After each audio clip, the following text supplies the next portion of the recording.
Nothing tops your cut. Nothing tops your cut. Nothing tops your cut. Nothing. Into the Black Dragon and listen to his knowledge. This is Biker 101, and he's professor to the college. Posting up videos on YouTube, coming directly to you, showing you the ins and outs and what not to do. So I'm here with my two buddies, my mechanics. These guys I've been trusting forever, Chris Roth and Chris January. I affectionately have my own names for them like we do in motorcycle clubs, but I won't do that. So we're going to talk about the important things that some of my viewers have been asking me about when it comes to buying used motorcycles. They want to know how to be able to look at a motorcycle, test one out, look for some things that would stand out or some things that might not stand out.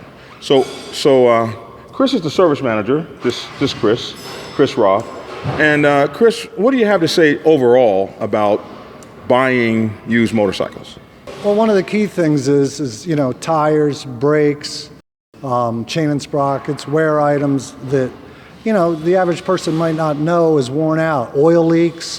When you're buying a bike, people get excited and they get in the heat of the moment of purchasing the bike. They like the way it looks, so they buy it, not realizing that it's got all these issues and there's going to be money to spend. So Chris, what do you have to say about some of the things that our brothers should look for while they're out there trying to find a used bike?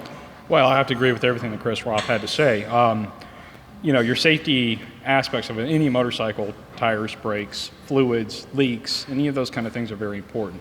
That's kind of what we mainly focus on when we check a motorcycle out for a customer. Here at Mountain Motorsports, what we do is we do a 58-point inspection. When any used motorcycle comes in here, it's either for the dealership or for a customer. They can actually pay for it. They can bring a bike up here. We'll check it out from front to back. We check 58 different points. Now, that doesn't necessarily apply to every single vehicle, but a good vast majority does.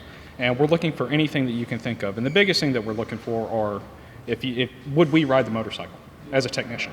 Will we throw a leg over the bike or will we take it down the road? There's a lot of things that will hinder us from being able to do that. Tires, brakes, chain, leaks, does the bike start easily? Things like that. Those are really, really important factors that we need to focus on. Just because it looks pretty doesn't necessarily mean that it's going to be a good investment for a customer. So I want to thank you guys for taking the time out to, I know you guys are busy as hell, and I promise you my viewers are very thankful. So you've got two motorcycles here for us to look at. So can you tell us a little bit about them and, what we're looking at? Yeah, well, number one, this is a Ninja 650. This is actually one of our customers' bikes. It's a great bike. This bike in and of itself is in really, really good condition. This is a motorcycle that we've done some stuff to it. We've done some performance stuff to the motorcycle for the customer. We've also done a really big service on the bike. If you were to approach this motorcycle, John, as a customer, you take a look at it, it looks like a great bike, doesn't it? I mean, it looks like a great bike. Really, really good shape. Yeah. And again, number one, if you're looking for a motorcycle, it's kind of, how does it look to you? Is it appealing for you? Because that is a big factor. You want to sit on the motorcycle, you want to make sure that it's comfortable. But then you want to start looking for telltale signs. Number one, does it look like the customer went over the whole thing with Armor All? Okay, Armor All does hide a lot of things. It hides scratches. Also, be very careful. So Armor All hides things. Armor All hides things. So if you come upon a real shiny, beautiful bike, super shiny bike, you run your finger across it, man, it feels like you just stuck your hand in a battle oil. That's Armor All. That's what that is. And one thing that some potential sellers do is they put Armor All on the tires. Okay, so you can drop their bike when you're out so you can it. slide out the first time you hit that first corner. Yeah, that is a very dangerous thing. Okay, look on the sidewall of the tires. Most motorcycle tires, and we probably being in the motorcycle community, know that a motorcycle tire should be relatively dull. So somebody who really doesn't know what they're doing trying to sell a bike may Armor All the tires up. And we've seen some customers do it the sidewall. Now, with good intentions, they're just trying to do the sidewall. But unfortunately, Armor All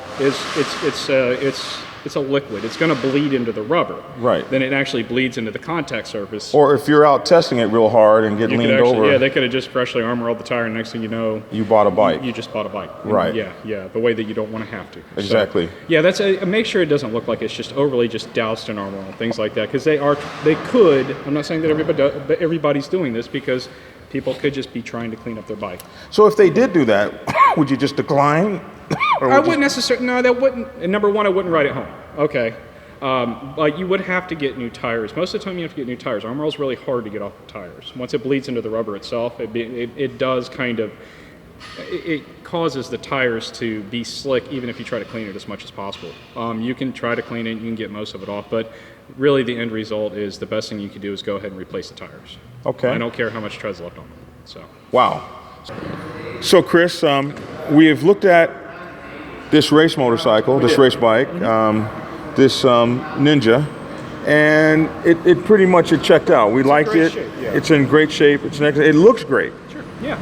And it sounds great. And so we decided we wanted that bike. Sure. But here's another bike. We're looking at a cruiser now. This is it's a sport touring bike. This is a 2008 Kawasaki Concourse. Right. Overall, John, looks like it's in really good shape. It looks excellent. And it doesn't have any. It's like this bike. It has no scratches on it. Scratches. You took a look at it, you walked around, you looked at the tires, you looked at the brakes, you looked at the really important safety things. You don't see any oil leaking from it. Right. You came over here, you said, hey, let me hear how it sounds. Right. So you put the key in the ignition, turn it on, everything sounds good, fuel pump spools up, you hit the button, bike starts and runs. Perfect. We're good, right? Perfect. I love it. Good sale. All right. Well, one thing that we've overlooked here that I would like to see most people that are potential buyers take a look at is, why don't you take a look inside the gas tank? So. Inside the gas tank. Inside the gas tank. So we're just going to turn this. Take a look in there, John, for us. Oh, holy moly. That looks terrible. What you're looking at is?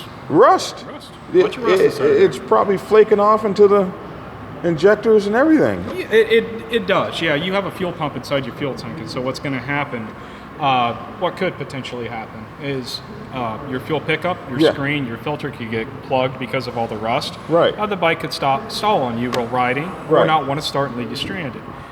These are metal fuel tanks. Ethanol fuel does do a number on metal fuel tanks nowadays. Unfortunately, there are some gas stations that don't have ethanol fuel.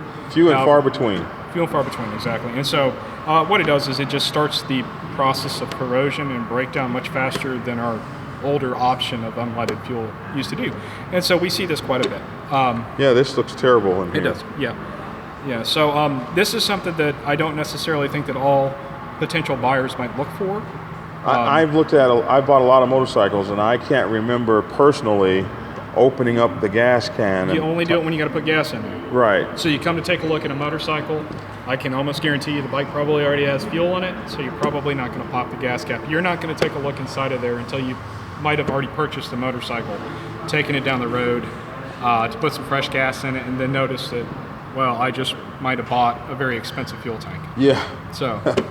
So that's amazing. When we look at oil in the these kinds of oils, the brake fluid, and the clutch, how can you tell if this is good or bad? Well, if a bike, so what we like to say in the industry, coolant and brake fluid, 2 years, 12,000 miles. It's kind of a general 2 years, 12,000 miles. Yeah. So 2 years to 12,000 miles. So let's just say this bike sits. It had brand new brake fluid put into it, and it sits for 2 years. The brake fluid's going to look pretty good. It's going to look really excellent, will. Right? Sure. But what brake fluid does is it actually absorbs water. Okay, to a certain extent, so it can cause brake fluid to break down, and it might not operate. It's a hydraulic fluid, so it might not operate as good as you want it to. It can cause spongy or non-existent brakes over time. So in a situation like this, you need the maintenance history. You need the maintenance history. You need to know when this stuff was changed. Exactly. And the same thing goes for the shaft drive fluid if you have shaft drive. I can't get over the Exactly. But the shaft drive. Shaft drive, yeah. Well, shaft oil is not necessarily the same as coolant or brake fluid. It's a hydroscopic oil, It's a hypoid oil. It's a very heavyweight oil. However, we like to kind of follow the same lines. Service intervals as maybe engine oil. Different manufacturers have different recommendations on how and when you should replace your shaft drive. But we'll just say one good rule of thumb is at least once a year. Okay. We'll just go off of that. Some get replaced every 4,000 miles. ATVs get replaced, different services because, ATVs are used a little different than motorcycles are. So every manufacturer and every vehicle is going to be a little different. Again, another thing I want to touch on real quick is If you can, get an owner's manual if you are going to purchase a vehicle, because inside the owner's manual is going to have a lot of important information about not only how to operate the vehicle, but it will have a maintenance schedule inside of it that needs to be followed. So an owner's manual is a really good thing to get with the vehicle. Great.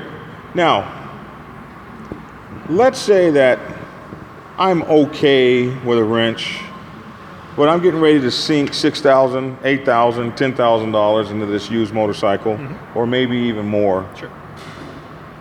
Can I just have a professional look at it? Why not? Why don't you bring it up to Mountain Motorsports? What we do here at Mountain Motorsports is we do a 58-point inspection.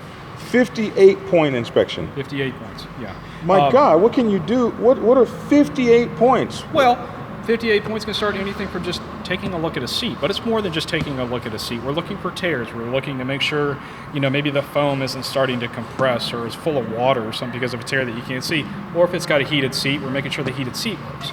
We're looking at cosmetic things, making sure that everything, it looks to be in good condition. Maybe all the fasteners are there. Not too many scratches. There is going to be normal wear and tear, but we still want to kind of make note of those types of things. But our main focus on it is more the safety things. Okay, leaks, making sure brake pads are in good condition, the tires are in good condition, the fluids themselves look to be good or in good condition. We want to make sure the battery's in good shape, the battery's healthy. We do load test the battery, make sure that it is not going to fail on you. We take seats off, maybe look behind body panels, things like that, to make sure if it has aftermarket accessories that are wired into the motorcycle, the wiring is in good condition. That's a very big thing. All those things have to be tapped into the motorcycle, either harness or battery in some form or fashion, and we want to make sure that those things are not going to leave you stranded and cause you an electrical nightmare on down the road. So these are things that we're looking for. We do also test ride each and every motorcycle that is in a good enough condition to test ride. Okay, That's so amazing. we are going to take it down the road. We're going to make sure the clutch feels good, shifts gears, all that fun stuff. So how much does something like that cost? $85. So it's you can do it yourself, or you can have someone look at a bike you're serious about buying for it, like $85. Yeah, if somebody's serious about selling a bike, they should be able to maybe, say, hey, if you buy the bike, I'll knock $85 off the cost, or I'll just pay for it myself. And just saying. So in your negotiation skills, you might even get that thrown in. Why not? That's amazing. So let's talk about your place for a minute, Sure. Mountain Motorsports. Yeah. So what do you guys do here? Well, what we do here is we are a full service facility for Honda, Yamaha, Kawasaki, Suzuki, BRP, Can-Am, and Polaris. And you are all over Atlanta. We are all over Atlanta, and in some of our other locations, we do work on other manufacturers, KTM, Ducati, some of the others. You can call, you can do a Google search for Mountain Motorsports, mtn-motorsports.com. Check us out. And so you guys, right now, this is December 21st, 2017. You guys are running some sort of crazy store special or something? We are. In the parts department until the end of the month, December 31st, you can come in here, you can buy a helmet, you can buy any parts and accessory that is in stock, excluding tires, for 50% off anything. Wow. I know you're out there earlier, you had your eye on an Alpine Star jacket that would look really good on you, John. Yeah, I'm trying to lose some weight first, but get you different. But we'll get you a helmet. How about that? Whatever. I want that new Shoei. Whatever you. That $700 Shoei for $350. Pretty much. Wow. If you want it, you can get it for half off. You got it. Holy moly. Yeah. So, like I said, I've been coming to you guys for almost, since about 2000, and we're at 2017 right now. So I do really appreciate everything you guys do. You and Chris Roth, you guys do rock, man, and the service and everything. I wouldn't be here. And as always, whenever I call, it doesn't matter. Sometimes I'm late or early or whatever. They've got motorcycles set up for you. They've got excellent motorcycles, excellent help, excellent tips. Thank you so much. To my viewer, how do you try to find and buy a motorcycle? Well, this is how. This is what you look for. And you can do it yourself or bring it to a place like Mountain Motorsports, and they're going to look at it and make sure it's safe and enough for you to ride. Anything else? Yeah, let me just add in, if you guys ever have any questions about anything, you can contact our sales department, parts department, or service department. Just go ahead and pick up the phone, 770-822-0089. All right. Thank you so much. John, thank you.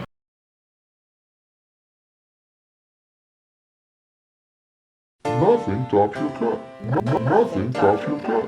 Nothing tops your cut. Nothing. Into the Black Dragon and listen to his knowledge. This is Biker 101, and he's professor to the college. Posting up videos on YouTube, coming directly to you, showing you the ins and outs and what not to do. He's truly a breed apart. Subscribe to his channel. Some try their best, but they don't match his candle. Don't believe me, it's cool. Tune in and hear him on truth. He's straight schooling you. His vids are the proof. He's filled with desire. He's filled with respect. He's filled with a fire. He always comes correct. Was 5 years to prospect. He didn't care about his label, but now he runs the Black Sabbath. Set in stone is his fable. Black Sabbath forever, forever Black Sabbath. Thanks for tuning in and get skinny.